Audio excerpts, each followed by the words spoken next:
6 a.m. to 8:30 a.m. on eTV, the morning show where your day comes alive.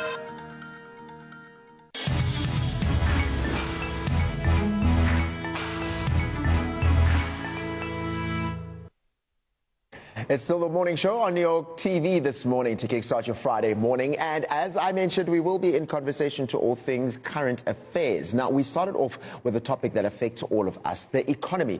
President Ramaphosa's meeting with US President Trump last week was supposed to boost diplomatic and trade relations, but it ended in tension, or so it seemed. And now South Africa's already strained budget is under even more pressure. Over the next coming days, we're going to be seeing more and more conversations coming in regarding that budget. Now, joining us live via Zoom this morning to help us make sense of the fallout and what it means for us as taxpayers and consumers is tax attorney Jordan Mulindi from Latita Africa. Jordan, welcome to the morning show. Thanks for having me. Appreciate it. Jordan, I mean, there's a lot of us that may be having mixed feelings by now. The dust has already settled. It's been a few days, a week and a half, so to say, since that meeting has taken place. Let's start with your take of what you think is the takeaway from that meeting between President Ramaphosa and Trump.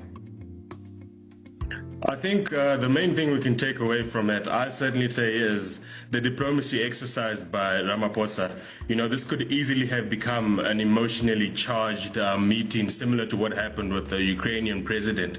But I think the main thing is Ramaphosa left there, having left the room for further discussions in the future for trade relationships to still be possible, right? You know, the meeting was a bit of an ambush in terms of what Trump was engineering and trying to do there.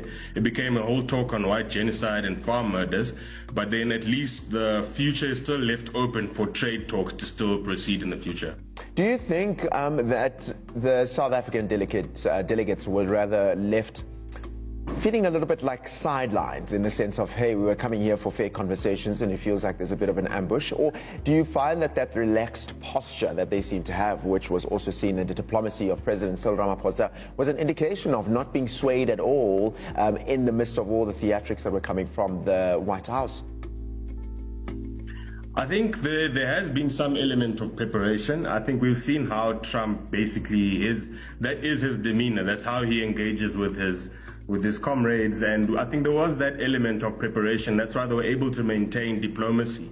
Now, the main purpose of the meeting was certainly the trade relationships. However, that has definitely been a sidetrack. Now, I think the way the South African delegation was calm and composed, that was certainly an element of training, but also just speaks to the maturity exercised by the delegation.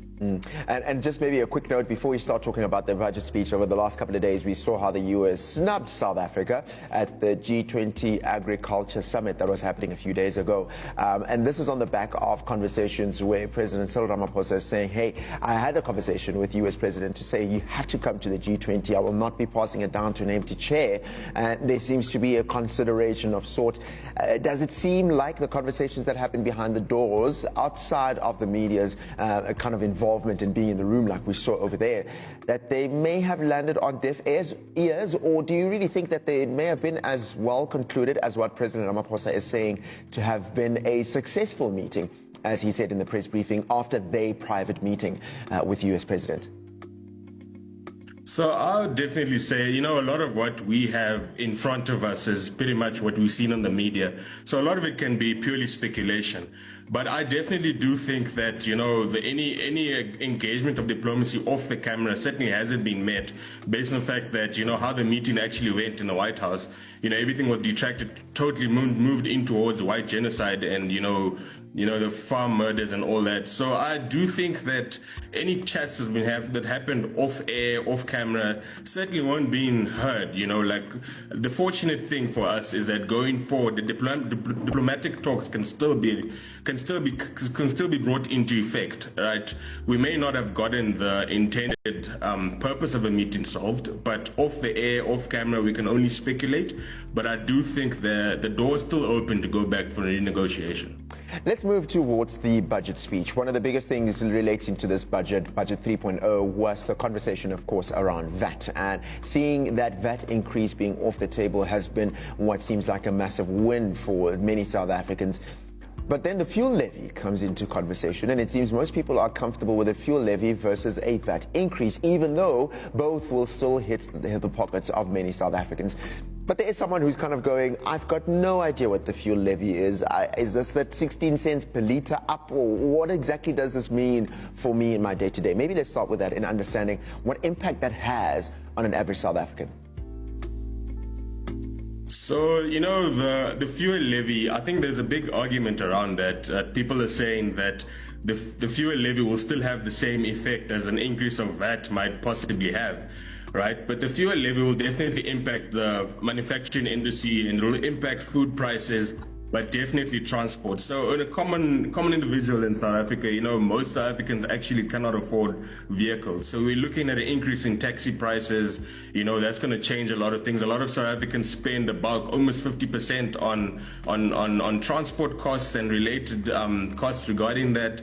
It's going to have a trickle effect on things like as I mentioned, transport prices, but that means, food delivery. So we're talking at a simple matter as bread prices also going up. So I think it's a cause for argument that the increase in the fuel levy might have a similar disproportionate effect as VAT would probably have, but it certainly is intended to increase revenue. So the intention it has a reasonable basis, but for the common person, we're looking at, the prices are going up. Everything is going to be affected at some point. But let's see how time progresses and what happens in the effect of it. And of course, we're hearing many different political parties responding positively or negatively towards the adjustment to the fuel levy. Let's move now talking about, there has been conversations that's been happening about the VAT increase potentially in 2026-27, that in the financial year 25-26 is where it's been scrapped. Is this something that we could be kind of penciling in to say in the new financial year that we'll be stepping into, there is a likelihood of that being increased then? Or is this something that's just corridor chatter and maybe not something to worry about? So the main purpose of the budget was to try and find other mechanisms to increase revenue for the fiscus. Now, definitely the debt collection measures implemented by SARS, if that goes according to plan, then there might be no need to increase VAT next year. So I think from an optimistic perspective, let's see how the debt collection measures implemented by SARS gets into effect, because that might have quite a big impact in that it will prevent VAT increases. So I think the main gamble that the Treasury is taking is to improve debt collection measures. That should eventually assist with preventing an increase of VAT in the next financial year. Yeah, and of course we'll see how SARS will use that 7.5 billion rand to ramp up that debt collection. I'm sure there's some changes that businesses, individuals can expect from SARS going forward in efforts of SARS trying to collect all those funds to be able to add into the kitty of the budget for this year. Yes, the first thing is businesses need to realize that SARS is aware of all incomes coming in, going out. So you need to be on top of your taxes. If it's something that you're not, especially if a small business, if you're not 100% cognizant of your tax affairs, hire someone who can at least assist you with that. I think the fact that SARS is implementing debt collection measures, that now means that, the turnaround times for doing audits, the turnaround times for auto assessments, little things like that should make a big difference. Whereas it takes forever to have debt management enforced, now because of the change in capacity, that should make a difference. So from a business perspective, you need to be on top of your taxes, stay cognizant. Now, it may seem, a lot of people say, hiring practitioners is quite an expensive thing, but in the long term, it does assist your business. So it's probably better that be aware that SARS is now, tightening the rope. Like, it's going to get more stringent from here. Jordan, thank you so much for your insights and helping us understand, navigating this place that can sometimes feel so overwhelming and ununderstandable to the average South African. But I think that's now we're able to see how it impacts us directly. So thank you so much for your